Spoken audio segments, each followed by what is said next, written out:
Magandang tubo ng mais para sa masaganang ani. Nandito po ang inyong Tita Martha para gabayan po kayo sa inyong pagmamaisan. Kung hindi pa po kayo nakasubscribe, please do click the subscribe button and the notification bell para lagi kayo updated kung meron akong bagong video. At kung nakasubscribe na rin po kayo, please do like, comment, and share. And you can always leave a message at my FB account, Maisan ni Insoy. Madalas ko i-emphasize sa mga video ko ang kalinisan ng ating mga maisan. Para ma-maintain ito, kailangan natin ng mga chemicals or glyphosate para mawala ang mga weeds or sagbot sa ating mga maisan. Kasi itong mga weeds na to ay siyang mga umaagaw sa mga nutrients ng ating mga lupa para hindi makain. Konti lang ang makakain ng ating mga mais. Pag konti lang ang makain ng nutrients ng ating mais, hindi gaganda ang tubo ng ating mais at maliliit ang ating mga mais. Kaya kailangan laging malinis ang ating maisan. At saka, isa pang disadvantage pag hindi malinis ang maisan is mag-i-infest ang mga daga. Isang major na peste na hindi mo gusto nandun sa maisan mo. Disclaimer lang po, lahat po ng product na mababanggit dito sa ating video are not sponsored. Hindi po sponsored product. At lahat po ng process are all based on our 2 decades of corn farming. Hindi ko po sinasabi na magiging effective din po sa inyo, pero ito po ay magiging gabay sa inyo. Kung mapapansin niyo po sa last video ko, 2 klaseng herbicide or glyphosate ang nagamit namin. Isang ground 480 SL and the Clearmore.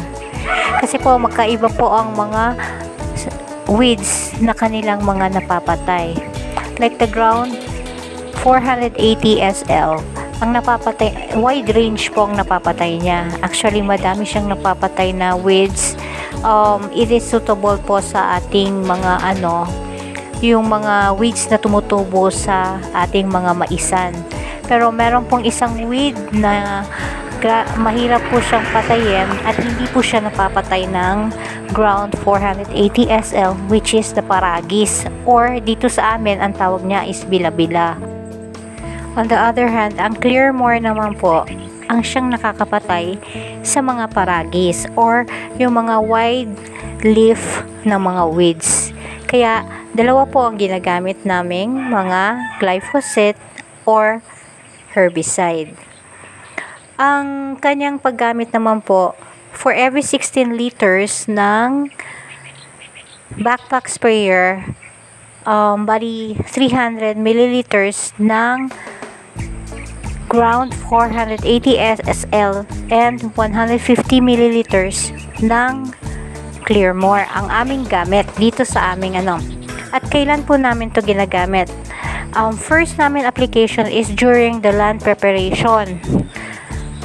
Tapos, kailangan po natin subaybayan ang ating mais all through the process at the middle of the pag makita po natin madami na rin pong weeds ang ating maisan, kailangan na rin po ulit nating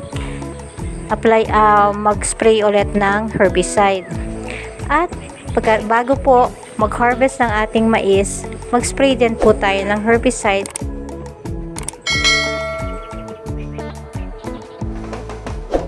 Sana po nakatulong po itong ating munting video at matulungan po kayong kapwa ko mga farmers. Ito po ang inyong Tita Martha saying happy maisan everyone. Love you all. God bless us all. And take care. Have a great day everyone.